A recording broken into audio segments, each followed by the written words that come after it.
Nairobi. Erokomanenya efinya kidi kamachielo manen jalup jatend piny Kenya Rigathi Gachagua dwaro mondo Ogai mar Obila Douglas Kanja ogwe tao mapiyo piyo ka otude kod timbe mar teko jopiny madhi nyime pacho kae. Rigathi oseyo bad migawo mar Obila kuom rem tiyo ne oganda jo Kenya kaka owinjore e kindegi ma jonyuol mathoth ywak kaluwore kod ndicho mar nyithindgi. Oloso e kar chung'ur bura ma Maragwa e kaunti ma Murang'a kama noyuoro iko mag nyithindo 4 mayande owito ngimagi e masira mar mach.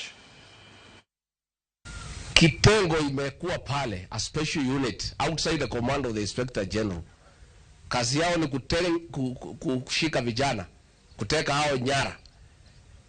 Abductions are being done by police. Police are supposed to protect life and property, not to turn against citizens. Sasa nimeona Inspector General Police ameitwa pale kotini aende aeleze, amekataa kufika. Na hata akifika anasema hajui ati si polisi wanafanya hii kazi. Sisi nauliza kama wewe hujui na ndio Inspector General Police who is supposed to protect the lives of the people of Kenya, then you have no business being in office.